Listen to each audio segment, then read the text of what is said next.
Hey there, it's Diane Forster, and welcome to I Have Today, the show that inspires, educates, and empowers you through life's transitions. And each week on this show, we talk about amazing topics relative to your life. No matter where you are, we all go through transitions, and it's not what happens to us, it's how we process that and move on with our lives. And sometimes it's just me on the show, but today I have a very special guest that I am so excited to talk to. You are going to love this man. You're going to love our conversation. So let me introduce you to Danny Levin. Hey, Danny, how are you? Hey, Diane, how are you? So nice to see you.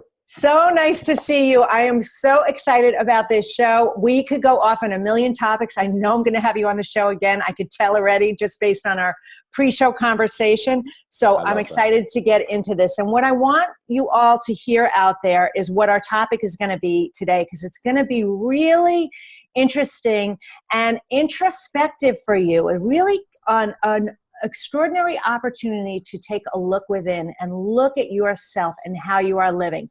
Because we titled the show today, How to Live a 5D Life. So we'll talk about what 5D means, and Danny's living this way, and I'm living this way. I'm doing my best to live this way each and every day, the I Have Today way. But and what that means for you, and how you can incorporate this into your life to be living at your highest, greatest dimension and level, and really to be feeling and moving through your life in a much more intentional way. It's incredible. So that's the theme for the show. Our intention statement, if you are writing this down, is I have today to live in the fifth dimension. So if you follow me on social media, we on our Instagram feed, we have wallpapers. Every week for this show, we create a wallpaper for you to use as your phone to anchor in that week's intention. So feel free to hop over to at Diane Forster Official to stock up on those, and certainly download this one and read it for the week. So, all right. So without further ado, let me tell you a little bit about Danny.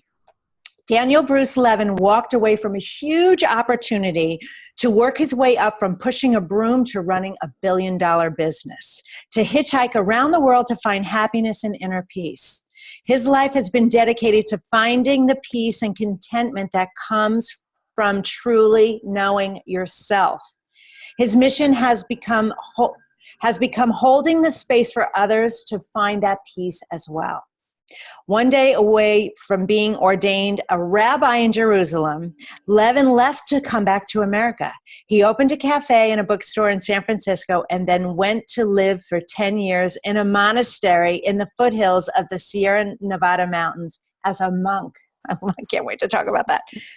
He became the director of business development at Hay House and played a big part in helping it grow from $3 million to $100 million over the next 10 years.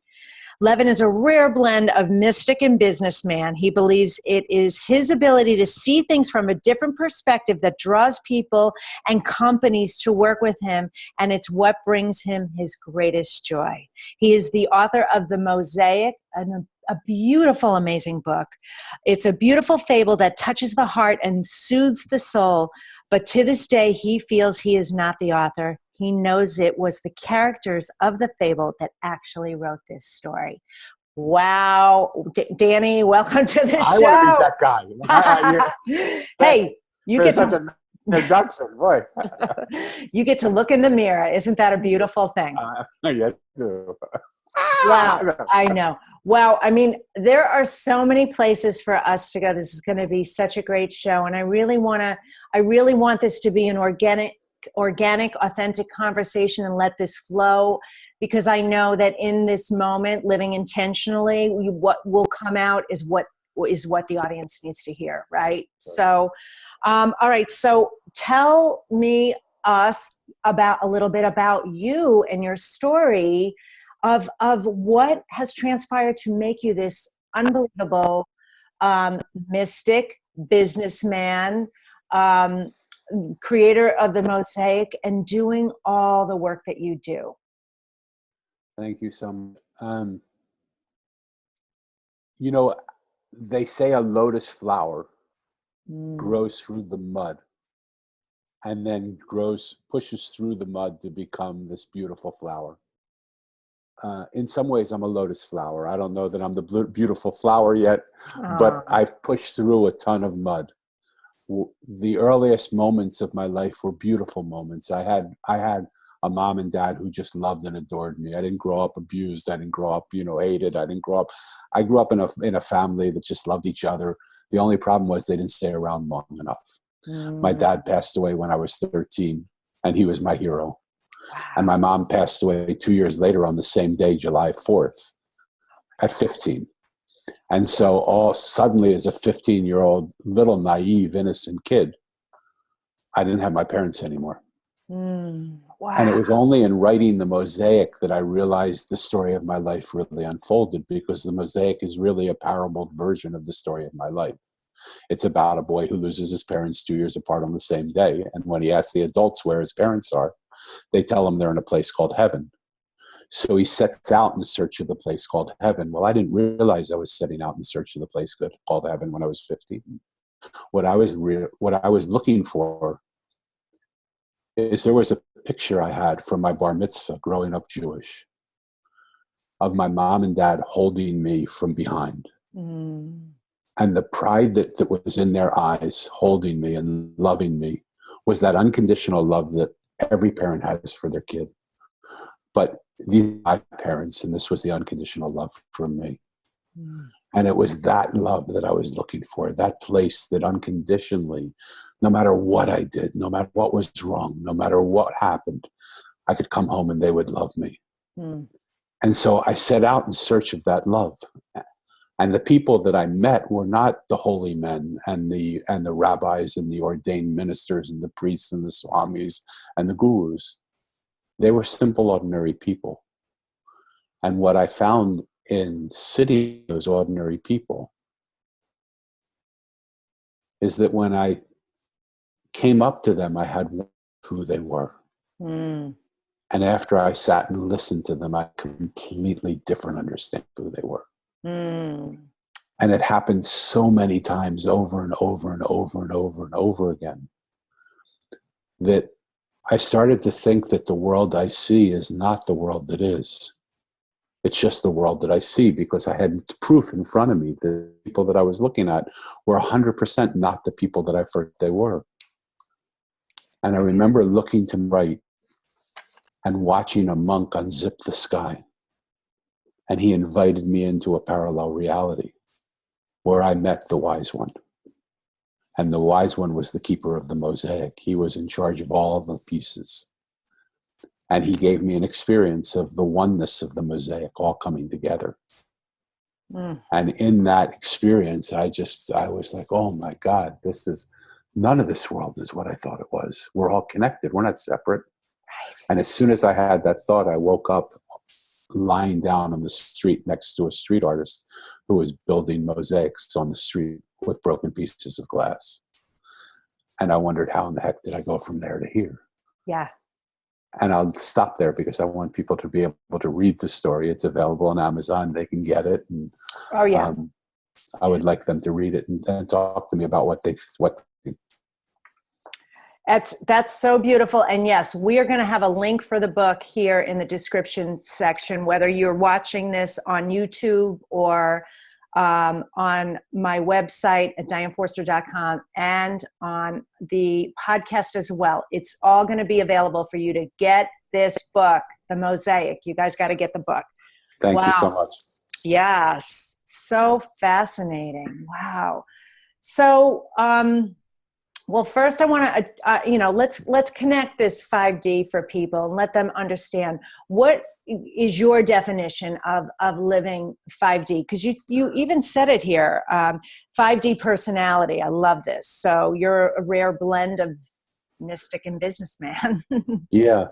So I think for me, the fifth dimension was always a singing group that I grew up with. Yes. Right? Yes. And I had no idea what that was when they were talking, when I was growing up. How enlightened were they back then, right? Right. I mean, how beautiful. And so for me, what the fifth dimension is when you realize in the 3D world that we see, and I don't talk this way much because I don't, even though someone else put it on my website, the woman that was helping me build it said, you're a 5D guy. I said, okay, but I talk in really simple, easy to understand language. Yeah. So for me, the 5D world is a world when you realize that the world that you see is just that. Like everything that we have, everything that we believe. The reason why I love the idea of a mosaic so much is that in a mosaic, there's just pieces connected to each other. Mm-hmm. And we can either allow those pieces to suffocate us or enclose us in. And that's, to me, what a 3D reality is. When the pieces around us surround us and we think that that's our world. We're limited by what we see around us. The 5D world says, no, those aren't pieces that are walls that separate you. Those are connecting pieces. And on the other side of another piece is a whole nother world of realities. Like if you're looking for a soulmate, you're one connection away from that person. If you're looking for prosperity, you're one connection away. You're one moment away. You're one breath away. If you're looking for your business to succeed, you're literally one connection away from everything being completely different. Yeah. And in this day and age, right now, where we're living in, I have today, this moment, and I know you want to keep this, for all time, but we're experiencing a moment that we'll never, ever forget. This is the coronavirus moment. Right. And who would have known 3 weeks ago that today the whole world would have been shut down? Yeah. The whole world is on pause. We are one moment away from something that we never even realized happening. And what the 5D world is for me is when we look at what coronavirus brought, it brought a delivery system for something to come. The thing that we invited it to bring was fear, because that's what we live in. Mm-hmm. But there's a world also that delivery system so wants to bring us, which is a world of love, which is a world of opportunity, which is a world of connection, that when we allow ourselves to drop down the fear that we have and allow that same delivery system that comes out of nowhere and totally transforms the life that we live, it's bam, it's that fast. 2 weeks ago, we had no idea. 3 days ago, we had no idea. I was going to come to your studio to record this, and we can't do it now because of this spacing. Right, thing. Social distancing. Social distancing. But what it's symbolic to me of is how in any moment, the whole world can change for us. And we can either have it change in a beautiful way, which is that love transforms us and takes over everything that we do. Or that our fear transforms us, right, and takes over everything that we do. So how in this moment right now, forget about who you were in the past, forget about who you think you're going to be in the future, forget about worrying about how you're going to take care of yourself tomorrow or the next day because you don't know what's going to happen with your work. How in this moment right here can you just enjoy the today? I have today. How can you really have today and enjoy the beauty of this moment and open yourself up so that all that leaves you is just reminiscent of all the beauty that's about to come to you. Right. I can't agree with you more, and I feel this way. And I think, I'm going to, kind of infer what I want to say on top of that to you, if you're listening or watching this, what this really means. It's not like a woo-woo out there thing. What this is dimensional living, right? And it's the lens that you choose to see things through. And if you're facing down, looking forward in tunnel vision at only your world, like you just said, Danny, like the world we see is the world we live in, and how you can change it. But if you elevated that a little bit, expanded yourself, maybe took an aerial view on the much bigger picture that's happening here, and choose to live in love and acceptance and joy and gratitude and in unconditional giving and appreciation, that is just going to be what you receive in your life. It is. But if you stay in that small-minded fear and scarcity mind thinking, in that isolation, you are shutting off the opportunity to receive all of those other gifts. And you're right. I have today is so about this moment right now. This is our life right now. And if you are so worried about that future or stuck in your past, you are missing your life right now and the magic in this moment. And I love the Mosaic analogy of that, how we are all connected. What a beautiful way to look at life. I love this.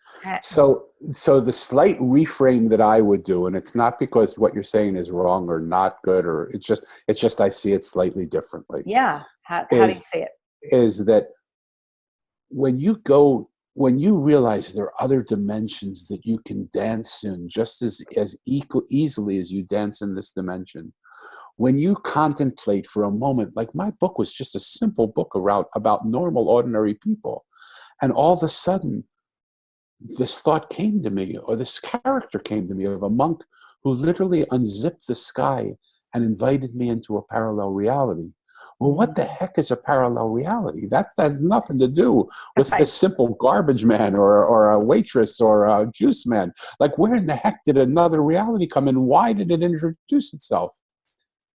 Because in the world of Mosaic, where everything is connected, the place that we're in and the place, there are multiple dimensions of this world that we're living in. Mm-hmm. And we can swim through those dimensions.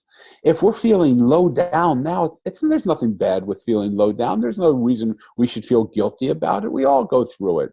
So it's not like you're losing out or you're missing something.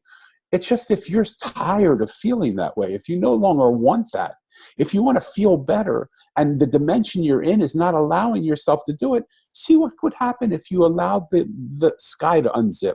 Mm-hmm. If you mentally even visualize the sky unzipping and you slipping into another reality, what would that reality look like? What would happen to you if you let go of this reality for a moment and allowed yourself the opportunity to be given a fresh new world? Mm-hmm.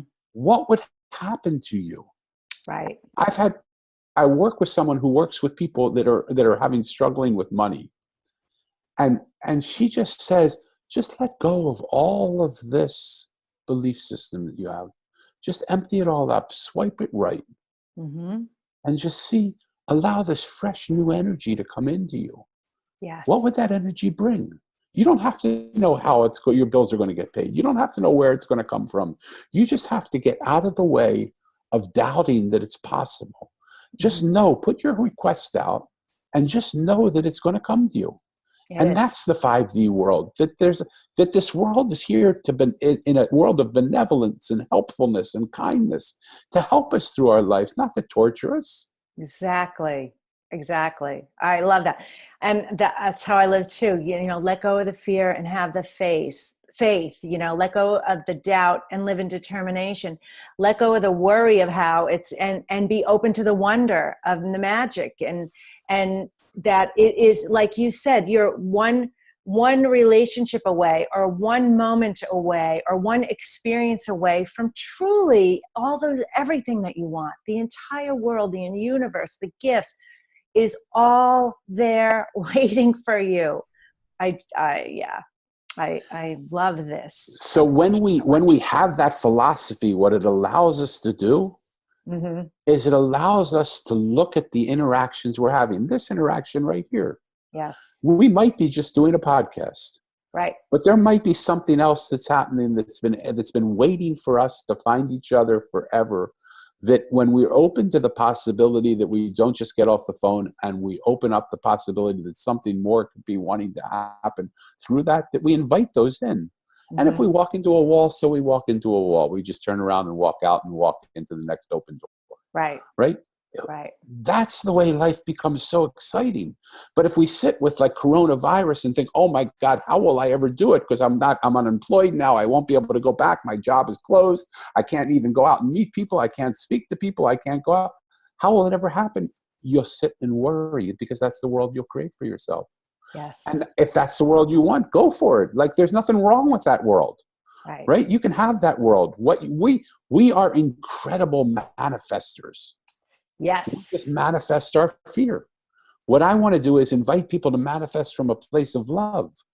What I want to do is manifest from a place of inside you, the center of who you are, knowing that you're fully you're fully able to walk through this because you're not the one walking. There's a power walking through you. There is. There is. I better get off my pulpit. No, I love it. I mean, God, I could have this conversation all day. I love every bit of this. Okay, so you made this big decision. All right, so impressive, the work that you do and have done, what you did for Hay House. And I love, we are definitely going to have a conversation about that. Good.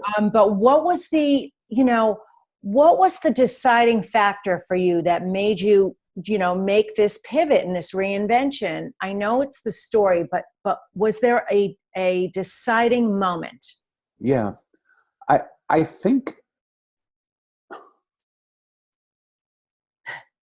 Huh. You're getting a download. I can hear you thinking. Yeah. Well, it's really interesting because I sit with it and I think, like, what was the pivotal moment? The pivotal moment was that I wasn't happy, and the pain of losing my mom and dad made me on this quest to find people that were happy and to follow people that were happy. Yeah. And I didn't see many people that were happy. Mm. I remember having a conversation, like when I moved out, when my parents passed away, my aunt and uncle took me in. They lived in a different state. So I went into a completely different life. I went from a lower middle class to an upper elite class. Mm-hmm. And my uncle said to me, we're going to start you pushing a broom, but in 5 years, 10 years, I will mentor you and you will be sitting in my seat and I will watch over you and I'll make sure you succeed and I'll make sure everything happens. And I remember saying, that's so kind of you. I mean, how generous and kind of you. And you have such amazing insight to be able to see that. You've only seen me for 3 months. You didn't know me before this. Yes. But I'm just a kid. I don't know you, so I don't have that same insight. Mm-hmm. I want to watch you for a year and see what happens. And over the course of a year, I watched him. And he said, I want an answer then in a year of if you'll do it or not. And I said, I'm more than happy to provide that answer to you. Let me just see what I'm walking into to see if I even want it. And yes. He said, you know that 99.9999, say 9 until you drop dead, % of the people, if I would have given them that opportunity, they would have said, where's the broom? Let me start right now. Right. And I said, of course they would. Mm-hmm. But I'm not that person. Right. Unfortunately, I'm that point, say until you stop dead and say 1, right as you're leaving your breath. And he said, and that's part of the reason why I love you. That's part of the reason why I'm offering it, because you're not driven by this. I want to see what you feel when you feel it. And I remember just watching his life, and he had a beautiful life. There's nothing they were doing wrong. Right. I asked him about certain things. His answer didn't reflect the happiness that I was looking for. Mm. And I looked at him and I said, I know I'm going to hurt you. And I know the opportunity you've given me, people would find their heaven. And I mean, who wouldn't find heaven? And sometimes I look back and say, you stupid son of a gun. Why didn't you life would have been so much easier for you. Mm-hmm. But it wouldn't have been easier. Yeah. Because it wouldn't have been my life. And I just left it all to hitchhike around the world. Yes. Looking to try to find. And a lot of the people that I met on that trip when I was 18 years old, a lot of years ago, a lot of people that I met on that trip happened to work their way into the Mosaic, into the book. It's beautiful. They're the characters that I met, but they were common, ordinary people. But isn't that fascinating? You had no idea, and you've been writing that book your entire life. Yeah. So fantastic. And I love that. This is okay. I gotta make this point, people. Everybody who's listening to this, there are no wasted moments in your life. This is such an example of this, that every single experience, good or bad, whatever your perception of it, has taught you something and is something of value. And you took all of these life experiences and then created into this beautiful mosaic itself that is the story of your life. I love this. I love it. Well, each of us has a mosaic of our life. Yeah. What happens is we suddenly decide we're going to do something new, and we drop all of the pieces of our past because we don't think it fits into the newness of what we are. Yes. But when we attach all of the pieces of the life that we've had into the artistry of who we are in this moment, that's what's called I Have Today. Yep. Because it's that mosaic of every single breathing moment. And we look at things and we say they're bad, but are they bad because they're brown or they're yellow or they're orange or they're black or they're white? Right. They're not bad. They're just different colors, different perspectives, different shapes, different sizes. Right. But when you put them now together into this gorgeous creation of the mosaic, it's called you. Mm-hmm. The life that you have is so rich and so full. And each part of each piece, in my book, Mo Meets a Street Artist. Mm-hmm. And I told you about the street artist. And the street artist is building mosaics in the street. Yes. And people come to him with all their broken pieces. And they pour them out. And he looks at Mo and he says to Mo, when you look at these pieces, what do you see? And Mo says, I see broken pieces. And he says, really? That's what most people see. Tell me what you really see when you look at these pieces. You can't have just come from where you are, where you just came from, because he knew where he came from. Yes. They were all connected. He said, you can't just come from there and see them. And he said, well, I don't know what you want me to answer. And he said, listen to their stories. Broken pieces tell amazing stories. Yes, if you just listen to them. Mm-hmm. And they tell stories of what they used to be, forgetting about beauty of what they are. But what we do here on the street, in the middle of the street, we take these broken pieces and we create new stories by putting them together. Because each piece on its own isn't really beautiful or isn't really anything. They're broken. They're beautiful in their own way, but they don't have the power. Right. But when we take all these pieces and put them together, we create something far more exquisite than the tray that they used to be, or the vase, or the picture frame, or the statue. Mm-hmm. They are now part of this exquisite artistry that is a mosaic that can only be made up of all the uniqueness of all the different pieces. This is the transformation moment. And so I don't look at life as you could have this if you were only doing this, or this is bad, or this is right, or why do you look at life this way when you could look at it that way? You look at it any way you want. Yep. Because in the end, you're going to see the same picture that I see. And you're going to come to it in the same way that I come to it. When you're ready, in your time, just given the ability. So I speak a lot. You Mm-hmm. can hear it. Yes. I don't shut up. And yet my real message is what happens when we listen. Yes. And part of what I want to say to people that are listening now is my words are really trying to do something very special. They're trying to occupy your mind. Because if you're only hearing my words, that's what I want. Mm-hmm. Because what's really is a transmission of vibration and the resonance of my voice and the quality of my heart and my soul touching your soul. Yes. I want to occupy your mind like we have Occupy Wall Street. I want to occupy mind. Yeah. So that it doesn't interfere with this beautiful transmission that will allow you to actually see something that you've never seen before. Mm-hmm. And it allows me to see something that I've never seen before, because I see the world differently, which means I don't see your world. Right. But when I see your world, I that opens up my world exponentially. When you see the world that I see, which is different than yours, it opens up the world exponentially. So I want to welcome all the differences of what we see. Right. Instead of separating us. Right, which you are doing a beautiful job. And I feel you piercing into me. I feel your words resonating with me. I feel the transformation. I'm the same exact way. You know, what we want to experience in any and every situation, this is my belief, my philosophy, is we're not the same person at the end of the day than we were at the beginning of the day, or the end of this interview than we were at the beginning, or whatever that experience is. You know, there is transformation happening. Things are happening. And so I am now deeper, more deeply connected to you, and your life and your experiences and I see your story in my mind. I see the whole thing in my mind, and it has now become connected to me. It's now a piece of me as well, as I know I am with you Yes. too. And the Yeah. audience that's listening and we're watching this, the same exact thing is happening. So I love that point about really being a good listener, because when you are, you allow so much expansion and the mosaic to be expanded even more and to be created even more and add those pieces in. It's beautiful.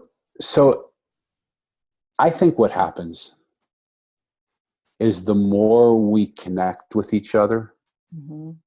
the more we realize how alike we are. Yeah. Sure, you're a beautiful woman and I'm an old guy. Okay, so on the outside, there are these superficial differences that we feel. Your skin color might be one and mine another. Your religion one, mine the other. But when we sit and listen to each other and spend time with each other, what we see is what we all want is the same thing. Mm-hmm. We just want to be loved and accepted. Yes. We want to be listened to and heard. We want to be 1,000%. acknowledged and validated. Mm-hmm. And when we get that, and when we feel that, we feel connected to people that we never even knew. I have people come up to me and say, "How is it possible that I feel so close to you when I've only known you for 10 minutes?" People say the same thing to me. Right? Why I share things with you that I've never told anybody else. Like, why am I opening up to you like I just met you? Yeah. Yeah, that's So, beautiful. and it's important for people to sit with that and ask and answer that question for themselves. And Yes. not to answer it for why they feel close to me or why they feel close to you, but how do they hold the space for people so that people can feel that way with them? Mm-hmm. One of the characters in my book, if I can go, is, are you okay? Yeah, we got about 2 minutes for that, and then I've got a final question for you. So yeah, please do Okay. share. One of the characters in my book is the trash man. I grew up always wanting to be a trash man. When I was 4 years old, I would sit outside and I would wait for the trash man to come. And my mom said, "Danny, you've tested with a genius IQ. You can't decide you're going to be a trash man." But I love the trash man. Yeah. And in those days, the trash man rode on the back of the truck and they picked up the cans and they threw the cans into the back of the truck and it was just exciting to me. And the truck grinded up and then drove it away. And after sitting there 6 months and having the same trash man come by, they asked one day if I wanted to ride the truck with them. And I said, "Of course." And I ran on the truck. My mom said, "Where are you going? What are you doing?" "I'm going to call the police." I said, "Mom, don't worry. This is what I want to be." Not the profession you would want your child to be. Right. But I realized now, when I look back, I'm a trash man. I hold this receptacle for people to put into it all the things that trouble them, all the things that hurt them, all the things that bring them pain. Yes. And I hold space for them to empty themselves into that receptacle so that they can have just a moment where they're free of all that, where they don't have to carry those burdens. Right. Where they can experience what their life is like when they are free of all that garbage. Yeah. And if they want, I'll drive it away. If they don't, we'll keep it in the receptacle. I come back every week. I can take it next week. Right? It's great. That's great. I love it. Oh, well, it's such a pleasure having you on the show, but I need to ask you, I ask everybody this, and I'm feeling I already know the answer, but I want to hear from you anyway. How do you live the I have today way, which is intentionally in the present moment? So this is so important. Not because it's what I do, but it will revolutionize your life if you do this. Living in the moment means that we let go of everything that we're carrying with us into this moment. They tell a story about a boy who comes to the Zen teacher to learn Zen, and I'm sure your people have heard this story. And the teacher says, "Before we teach Zen, I want to have a cup of tea with you." And he pours the tea into the cup. and the tea overflows the cup and goes onto the saucer and goes over the saucer onto the floor. And the boy holding the cup says, "Sir, can't you see you're pouring into a cup that's already full and it's all going onto the floor?" And the teacher looks at the boy and he says, "That's exactly right. So that's how you've come to me. You've come to me full to the brim. And you want me to teach you something. I can't teach you something. Everything I teach you is going to go onto the floor. So go home for a little while, empty your cup so that you can allow what I've put in to go into your cup and stay there."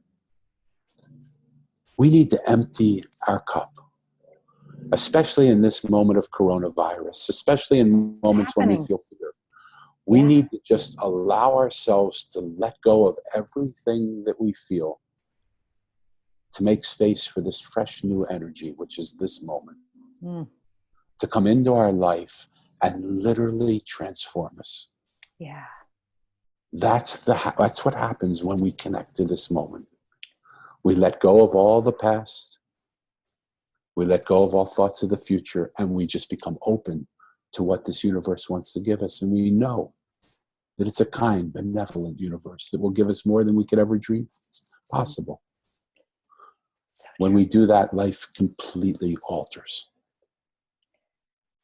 Wow. Well, amen to that. I could not agree more. I'm so living that right now in this moment. It's just incredible. And I wish that for everybody else. I really do. Get to, heed Danny's words, listen to that. And all your words today. This show's been incredible. And I highly encourage everybody to please buy his book, The Mosaic. Again, we are going to have links for it on all the social media, our website, the YouTube channel, on the podcast, and read that book and follow his work. You're just extraordinary, Danny. I'm so grateful to have you on the show.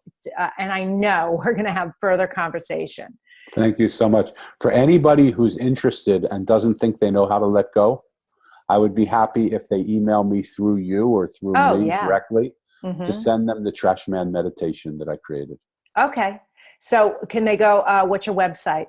My website is either danielbrucelevin.com or themosaiconline.com. And I'll give you those links so that you have them. If you don't know. We'll have them there. And I'm sorry, if it's Levin, I was saying Levin. So it's That's Levin. okay. That's all right. Sorry. I apologize for that. I haven't become Levin. No, I don't believe I've risen to my potential. So I'm still unlearned. I love that. All right. Well, I want to make an offer for you as well. And you touched on this, and this is such an important cause for me as well. You talked about how many people are unhappy. And I created something that's called the happiness formula because I know how many people are unhappy. I've surveyed them, and anywhere between 70 and 90% of the people are saying they're unhappy. And it's an inner job, it's inner work. And so I created the happiness formula for you to figure out what that definition is for you, because it is unique to each individual. And so if you want to learn more about that, you can go to dianeforster.com/the happiness formula and find that there. So it's quick, easy. I made it super simple and super affordable. Just do the work, especially now when we have the time to actually go within and do this work, right? So you can find out more about that. And please, if you don't mind, please subscribe to this channel. It would mean the world to me if you would also rate and review it. And if you found value in this, please don't keep it a secret. Share it with a friend who might be in need of this information. So that's how we spread this and spread the mosaic. So that's it for this week's episode of I Have Today. We'll see you next time. Take care. Bye-bye.